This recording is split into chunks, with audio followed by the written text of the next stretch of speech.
کون ہے اتنا ظالم, کون ہے اتنا شقیل قلب جو اتنا ایک دفعہ نہیں رو سکتا کہ زمین کے اوپر آنسو گر جائیں. اور یقین مانیے زمین کا کلیجہ 40 دن کی بارش سے اتنا ٹھنڈا نہیں ہوتا جتنا بندہ مسلم کا خوف خدا سے نکلا ہوا ایک آنسو زمین پہ گرتا ہے. زمین کا کلیجہ جتنا ٹھنڈا تب ہوتا ہے 40 دن کی بارش سے بھی نہیں ہوتا. آپ نے وہ حدیث نہیں سنی کہ رسول اللہ صلی اللہ علیہ وسلم نے آگاہ کر دیا کل پل صراط کے اوپر بعض لوگ ایسے گزریں گے کہ جہنم کی آگ بجھنا شروع ہو جائے گی. وہ آگ جس کی لپٹیں ہر بندے کو پکڑنے کی کوشش کریں گی. بعض ایسے خوش نصیب ہوں گے, بعض ایسے خوش نصیب ہوں گے جب پل صراط کے اوپر سے گزرے ہوں گے جہنم کی آگ بجھنا شروع ہو جائے گی. جہنم پکار اٹھے گی, بول اٹھے گی, نکلو, تیزی سے چلو, آگے بڑھو, تمہارے آنسوؤں نے میری آگ کو ٹھنڈا کر دیا. وہ آنسو دنیا میں جو گرائے ہوں گے وہ قیامت کے دن پل صراط کے اوپر بھی بندہ گزر رہا ہوگا تو آنسو اس کے زمین پہ گرائے ہوئے اس آگ کو بھی ٹھنڈا کر رہے ہوں گے. تو یہ بندہ آگ میں کیسے جائے گا, یہ بندہ جہنم میں کیسے جائے گا؟ ہاں لیکن رسول اللہ صلی اللہ علیہ وسلم کو بھی پتہ ہے اور اللہ رب العزت کو بھی پتہ ہے امت کے اندر بعض بندے ایسے ہوں گے جو اتنا نہیں رو سکتے کہ زمین کے اوپر آنسو گرے. وہ کیا کرے؟ نبی کریم صلی اللہ علیہ وسلم نے فرمایا جس بندے کی آنکھ سے آنسو نکل آئے اور چہرے پہ پڑ جائے, صرف چہرے پہ پڑنے کی الفاظ ہے, یہاں پہ صرف آنکھوں سے آنسو نکلے, آنکھیں بہ پڑیں, یہاں پہ زمین کے الفاظ موجود نہیں ہے, اس کے اوپر بھی قیامت کے دن اللہ رب العزت نے جہنم کی آگ کو حرام کر دیا. اسی پر بس ہے. سنن ابن ماجہ کی حدیث ہے بعض شقی القلب ایسے ہو سکتے ہیں جن کو رونا نہیں آتا, جو بہت کوشش بھی کریں آنکھوں سے آنسو نہ آئیں, وہ کیا کریں؟ سنن ابن ماجہ میں اس روایت کی بعض سندوں کے اوپر بعض راویوں کے اوپر ائمہ کی جرح موجود ہے, لیکن مفہوماً یہ باتیں دیگر احادیث کی وجہ سے اس روایت کو بھی مضبوط کرتی ہیں اور جنرلی عمومی طور پہ رونے کی عبادت کے حوالے سے جتنی احادیث ہیں وہ اس کے مفہوم کو درست ثابت کرتی ہیں کہ جو بندہ اتنا روئے صرف آنکھ کے اندر, آپ نے دیکھا ہوگا کئی مرتبہ پانی آنکھ کے اندر رہ جاتا ہے, باہر نہیں نکلتا, آنکھ کے اندر ہی پانی ہے. انسان اتنا تو نہیں رویا کہ آنکھ سے باہر آ گیا, لیکن آنکھ کے اندر پانی تھا. رب کے خوف کی وجہ سے آنسو کچھ قطرے بنے, چاہے آنکھ سے نہیں نکلے. نبی کریم صلی اللہ علیہ وسلم نے فرمایا مکھی کے سر کے برابر بھی آنکھ کے اندر آنسو آ گیا جہنم کی آگ سے محفوظ ہو جائے گا. اور بعض روایات جن میں حضرت عمر کی روایت بھی شامل ہے, جس بندے کو رونا نہ آتا ہو, جس بندے کی آنکھیں نہ بہتی ہوں, جو بندہ نہ رو سکے, وہ کیا کرے؟ وہ اپنا چہرہ رونے والا بنا لے. اللہ رب العزت کے ہاں امید ہے اللہ تعالیٰ اس کو بھی معاف کر دے گا. چہرہ رونے والا بنا لینا.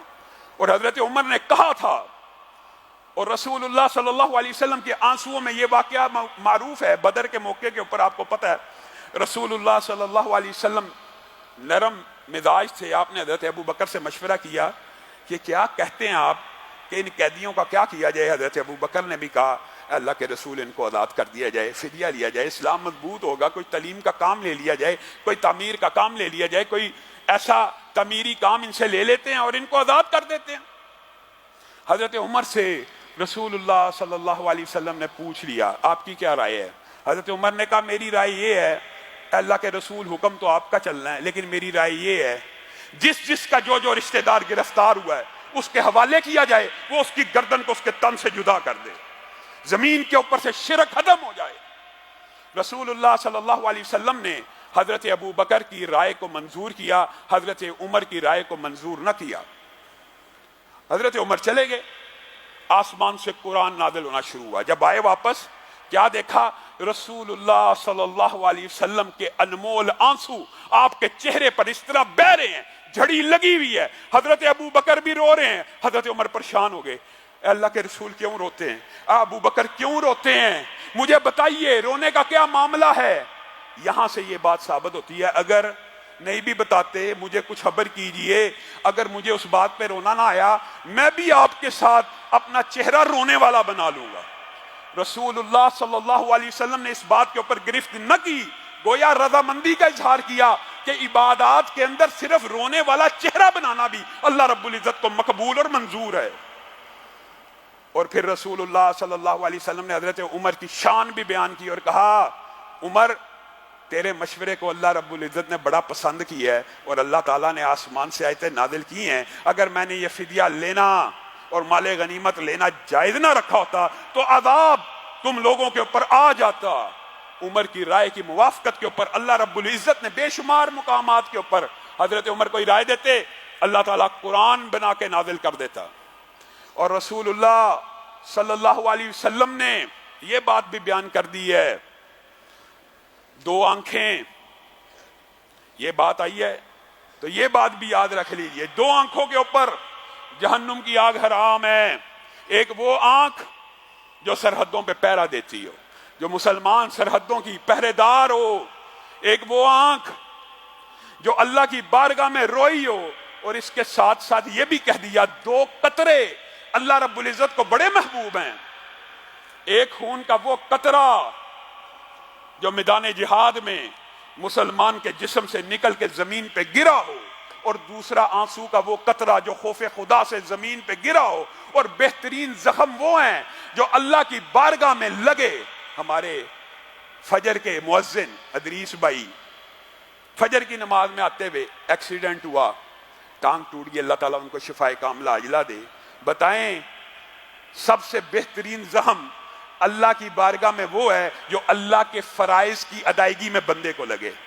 اس زخم کی اللہ کے ہاں قدر و قیمت ہے، قدر و منزلت ہے، تو ان آنسوؤں کی بھی اللہ رب العزت کے ہاں قدر و منزلت ہے، جس کے لیے آپ نے اپنے آپ کو رمضان سے پہلے تیار کرنا ہے۔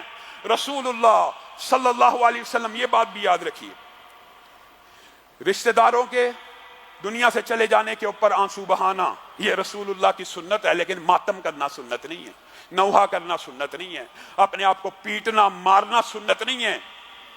رسول اللہ صلی اللہ علیہ وسلم کی زندگی میں بے شمار واقعات ہیں۔ ابھی آپ کم عمر تھے، آپ کی سیرت کے ابتدا میں آپ کے سامنے یہ واقعہ رکھا تھا، ماں فوت ہوئی، بار بار ماں کو جا کے دیکھتے کہ میری ماں کو کیا ہو گیا، 6 سال کے بچے تھے، دائی کھینچتی تھی، آپ بار بار جا کے لپٹتے تھے، اور اسی پر بس ہے۔ صحابہ بیان کرتے ہیں ایک مرتبہ رسول اللہ صلی اللہ علیہ وسلم ایک قبر پہ پہنچے، زاروں کتار رونا شروع کیا، اتنا روئے اتنا روئے اتنا روئے کہ صحابہ بھی رونا شروع ہو گیا۔ آپ سے پوچھا گیا کیوں روتے ہیں؟ کہا یہ میری ماں کی قبر ہے۔ گویا رشتہ داروں کی جدائی کے اوپر، رشتہ داروں کے چلے جانے کے اوپر رونا اس میں اچنبے کی بات نہیں ہے، لیکن نوحے کے اوپر جو ہمارا اختلاف ہے، وہ گرے بانوں کو چاک کرنے کے اوپر چہرے پہ تھپڑ مار۔ خود رسول اللہ صلی اللہ علیہ وسلم جب اپنے دادا کے جنازے کے پیچھے چلتے تھے، اور آپ کے سامنے یہ واقعات رکھے ہیں، جناب عبد المطلب کی مسند کے اوپر کوئی نہیں تھا بیٹھ سکتا، لیکن جب رسول اللہ صلی اللہ علیہ وسلم کم عمری میں بھی آتے تھے تو آپ کے چچا آپ کو اگر روکتے تھے تو دادا کہتے تھے ہرگز نہ روکو، مجھے اس کے اندر ایک قابلیت نظر آتی ہے اور مجھے لگتا ہے میرا یہ بیٹا سردار ہوگا۔ اور رسول اللہ صلی اللہ علیہ وسلم ماں کے بعد دادا سے مانوس ہوئے، اللہ کا کرنا ایسا ہوا 2 سال بعد وہ بھی دنیا سے چلے گئے، اور رسول اللہ صلی اللہ علیہ وسلم آپ کے جنازے کے پیچھے چلتے چلتے روتے تھے اور کہتے تھے دادا مجھے چھوڑ کے مت جائیے۔ رسول اللہ صلی اللہ علیہ وسلم نے اپنے رشتوں کے اوپر آنسو بہائے۔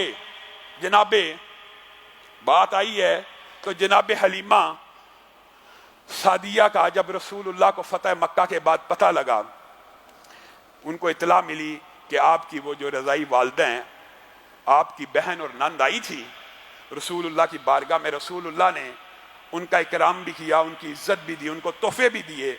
جب آپ کو پتہ لگا کہ ماں حلیمہ دنیا سے چلی گئی ہیں، رسول اللہ کی آنسوؤں کی جڑیاں لگ گئی۔ غزوہ حنین کے موقع کے اوپر بہن شیمہ آئیں، حوازن کے ساتھ جب جنگ ہوئی تو بہن شیمہ بھی قیدیوں میں شامل تھی۔ کسی نے سختی کی، وہ کہہ اٹھی رک جاؤ، تمہیں پتہ نہیں میں تمہارے نبی کی بہن ہوں۔ اس نے کہا کیسی بات کرتی ہے؟ کہا سچ کہتی ہوں، پوچھ لو۔ جناب شیمہ کو جب رسول اللہ کی بارگاہ میں پیش کیا گیا، رسول اللہ نے کہا بہن کیا نشانی ہے، تو ہی شیمہ ہے؟ شیمہ نے وہ انمول واقعات رسول اللہ کے سامنے رکھے، کہا آپ چھوٹے ہوا کرتے تھے تو آپ کو پتہ ہے میں آپ کو اپنے کندھے پہ اٹھایا کرتی تھی، آپ کے دندان مبارک آئے تو آپ مجھے پیچھے سے کاٹ لیا کرتے تھے، آج بھی وہ نشان موجود ہے۔ رسول اللہ صلی اللہ علیہ وسلم کی آنکھوں سے آنسوؤں کی جھڑیاں لگ گئیں۔ بہن شیما کو کہا یہ میری چادر ہے، اس کے اوپر بیٹھ جائیے۔ بہن نے کہا نہیں، آپ بڑی عزت والے ہیں، آپ بڑے احترام والے ہیں، میں نہیں بیٹھ سکتی، ابھی اسلام بھی قبول نہیں کیا۔ رسول اللہ نے قسم دے کے کہا اس کے اوپر بیٹھ جاؤ، اور رسول اللہ نے بٹھایا، تکریم کی، عزت کی، کہا میری بہن اگر چاہتی ہو ہمیشہ کے لیے میرے ساتھ رہنا تو میں تمہیں عزت و احترام سے لے جاؤں گا، اور اگر چاہتی ہو اپنے قبیلے میں چلی جاؤ تو میں تمہیں اجازت دیتا ہوں۔ بہن شیما